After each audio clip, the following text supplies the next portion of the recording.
Madam next మనం వచ్చినట్లయితే కొడాలి నాని గారి సంగతి మళ్ళీ ఇప్పుడు మనం న్యూస్‌లో చూస్తున్నాం.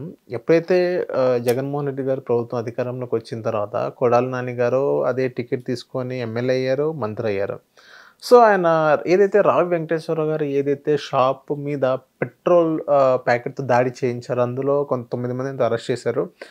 కొంతమంది అదుపులో తీసుకున్నారు. అది అదుపులో పెద్దకొరపాడు స్టేషన్‌లో వేయడం జరిగింది.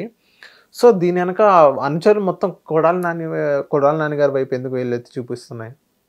అవును, ఆయన అనుచరులు కాబట్టి. హ్మ్.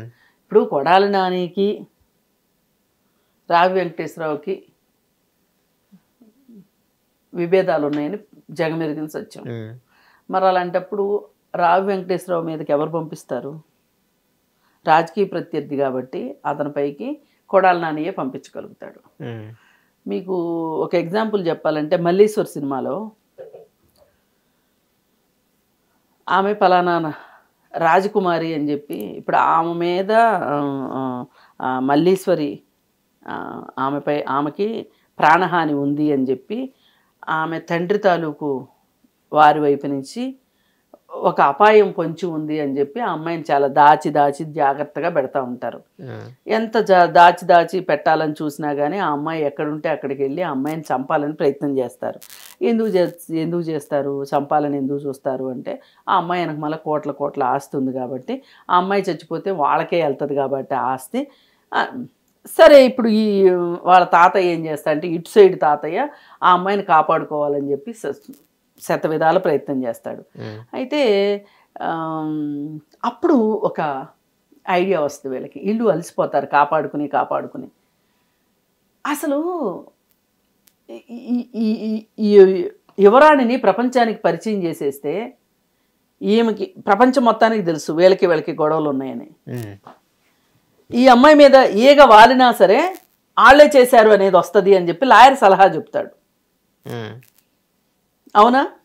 దాన్ని మనం ఇక్కడ అన్వయించుకుంటే అసలు రావి వెంకటేశ్వరరావు మీదకి ఇంకెవరు వస్తారు అంత ధీమాగా ధైర్యంగా? కొడాలి నాని రాయంటే ఆకురౌడి తప్పితే ఆకురౌడి ఆయనకి మరి అనుచరుల ద్వారానేగా వీళ్ళు చేసేది. వీళ్ళు పెద్ద పిరికి పందలు, నాయకులు ఎవరైతే ఉంటారో వాళ్ళు పిరికి పందలు. ఫ్యాక్షన్ లీడర్స్ కూడా అంతే. ఫ్యాక్షన్ లీడర్స్ అంత పిరికి పందలు ఎవరు ఉండరు. వాళ్ళు ఎవరి మీద ఆధారపడి బతుకుతారు అంటే వాళ్ళ కింద ఉన్న గ్యాంగుల మీద ఆధారపడి బతుకుతారు. చస్తే గ్యాంగులు కొట్టుకుంటారు.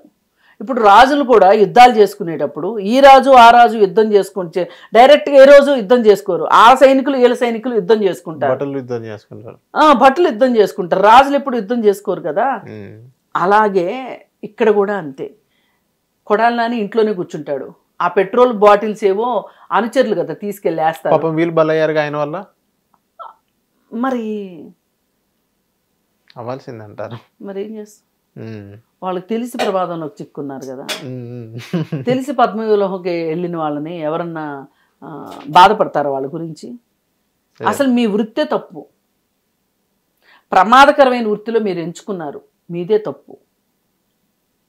మీకు అర్థం కావాలి. మీలాంటి వాళ్ళ ప్రాణాలతోటి చెలగాటమాడి వాళ్ళు నాయకులుగా చలామణి అవుతున్నారు అనే బుద్ధి జ్ఞానం మీకు ఉండాలి.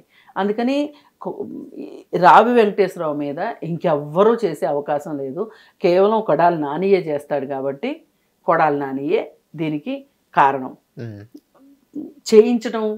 చేయటం రెండూ నేరమే. ఓకే. ఇంకా గట్టిగా మాట్లాడితే అసలు ఈ ప్రభుత్వం ఏమన్నా ఆలోచిస్తే కనుక, ధైర్యం ఉంటే ఈ ప్రభుత్వానికి అసలు క్యాసినో కేసుని ఎందుకు తిరగతోడకూడదు? సంక్రాంతి అప్పుడు పెట్టింది క్యాసినో కేసు ఎందుకు? ఇంకెవ్వరికి ఇట్లాంటి ఆలోచన రాదుగాక. అమ్మో క్యాసినో జోలికి వెళ్ళామంటే కొడాలి నాని లాగా అయిపోతుంది మా పని అని. అది కూడా తీయొచ్చు. ఈ 9 మంది మీద కాదు, అసలు కొడితే కుంభస్థలం మీదే కొట్టాలండి. ఆ పని తెలుగుదేశం పార్టీ చేస్తుందని నేను అనుకుంటున్నాను. హిట్ టీవీ యాప్ ని డౌన్లోడ్ చేసుకోండి. ఇందులో short news, live news, entertainment movies అన్ని అవైలబుల్ గా ఉన్నాయి. Please download hit TV app. Hit TV app ని ఫ్రీగా డౌన్లోడ్ చేసుకోండి.